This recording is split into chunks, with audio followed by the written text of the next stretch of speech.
ഇന്നത്തെ പ്രധാന 5 വാർത്തകൾ.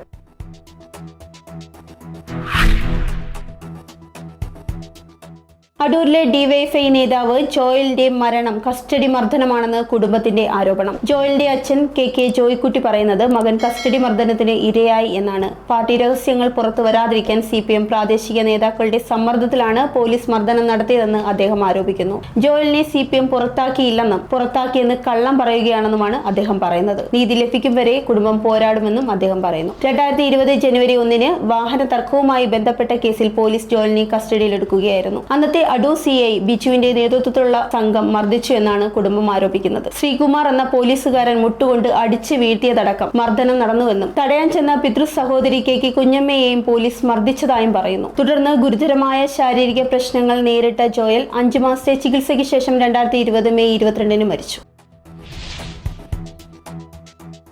ആഗോള അയ്യപ്പ സംഗമത്തിന് പിന്നാലെ ന്യൂനപക്ഷ സംഗമത്തിനൊരുങ്ങി സർക്കാർ. സംസ്ഥാന ന്യൂനപക്ഷ വകുപ്പിന്റെ കീഴിലാണ് പരിപാടി നടത്താൻ ഉദ്ദേശിക്കുന്നത്. വേദിയായി കോഴിക്കോട് അല്ലെങ്കിൽ കൊച്ചി ആയിരിക്കും പരിഗണിക്കുന്നത്. ഈ മാസം 20 ദേവസ്വം ബോർഡ് സംഘടിപ്പിക്കുന്ന ആഗോള അയ്യപ്പ സംഗമം നടക്കുന്നത്. ഭൂരിപക്ഷ സമൂഹത്തിന്റെ പിന്തുണ നേടാനുള്ള ശ്രമമാണെന്ന് ആരോപണമുയർന്ന സാഹചര്യത്തിലാണ് ന്യൂനപക്ഷ സംഗമം ആസൂത്രണം ചെയ്യുന്നത്. ക്രിസ്ത്യൻ മുസ്ലിം സമൂഹങ്ങൾ നേരിടുന്ന പ്രശ്നങ്ങൾ ചർച്ച ചെയ്ത് പരിഹാര മാർഗങ്ങൾ കണ്ടെത്തുന്നതിനാണ് സംഗമത്തിന്റെ പ്രധാന ലക്ഷ്യമെന്നാണ് പറയുന്നത്. ന്യൂനപക്ഷ സംഗമത്തിന്റെ വിശദമായ പരിപാടിക്രമം സർക്കാർ ഉടൻ തന്നെ പ്രസിദ്ധീകരിക്കുന്നതാണ്.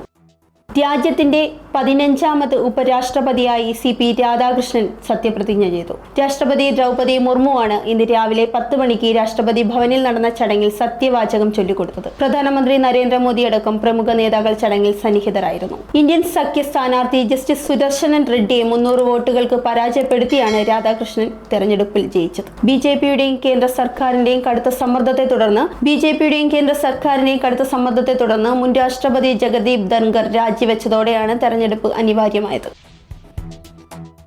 കേരളത്തിൽ എയിംസ് സ്ഥാപിക്കുന്നതിൽ ഏറ്റവും കൂടുതൽ സാധ്യത ആലപ്പുഴയ്ക്കാണെന്ന് കേന്ദ്രമന്ത്രി സുരേഷ് ഗോപി വ്യക്തമാക്കി. സംസ്ഥാന സർക്കാർ ആലപ്പുഴയിൽ എയിംസ് വേണമെന്നാവശ്യപ്പെട്ട് കേന്ദ്രത്തിന് ഔദ്യോഗികമായി കത്ത് നൽകിയാൽ ഉടൻ തന്നെ പദ്ധതി ആരംഭിക്കുമെന്നും അദ്ദേഹം പറഞ്ഞു. എന്നാൽ വ്യാപാര താൽപര്യങ്ങൾ മുന്നിൽ കണ്ട് സർക്കാർ ആലപ്പുഴയിലെ സാധ്യതകൾ അട്ടിമറിക്കുന്നുവെങ്കിൽ തൃശൂരിലേക്ക് എയിംസ് എത്തിക്കാൻ താൻ വിട്ടുവീഴ്ചയില്ലാതെ പോരാടുമെന്നും അദ്ദേഹം അറിയിച്ചു. 2016 മുതൽ മുടങ്ങിക്കിടക്കുന്ന എയിംസ് പദ്ധതിയെക്കുറിച്ച് സംസാരിക്കുകയായിരുന്നു സുരേഷ് ഗോപി. സർക്കാരിനൊരു ഡിസൈൻ ഉണ്ടെങ്കിൽ കേന്ദ്രത്തിന് അതിലും വലിയ പദ്ധതി ഉണ്ടെന്നാണ് അദ്ദേഹം പറഞ്ഞത്. അതിനാൽ തന്നെ സർക്കാർ വഴങ്ങിത്തരേണ്ടി വരും. ഒരു പഞ്ചായത്ത് സെക്രട്ടറിയുടെ അനുമതി പോലും കാത്തിരുന്ന് സഹിച്ചു വാങ്ങേണ്ട അവസ്ഥയാണ് എനിക്ക്. ഞാൻ പറയുന്നതും ചെയ്യുന്നതും ചിലർക്ക് പൊള്ളും.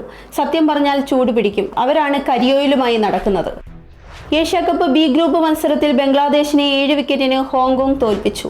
ആദ്യം ബാറ്റിംഗിനിറങ്ങിയ ഹോങ്കോങ് 20 ഓവറിൽ 7 വിക്കറ്റ് നഷ്ടത്തിൽ 143 റൺസ് എടുത്തു. ബംഗ്ലാദേശ് 17.4 ഓവറിൽ 3 വിക്കറ്റ് നഷ്ടപ്പെടുത്തി ലക്ഷ്യം കൈവരിച്ചു. ലിറ്റൻ ദാസ് 39 പന്തിൽ 59 റൺസ് നേടി ടീമിനെ മുന്നോട്ട് നയിക്കുമ്പോൾ തൗഹീദ് 35 റൺസുമായി പുറത്താകാതെ നിന്നു.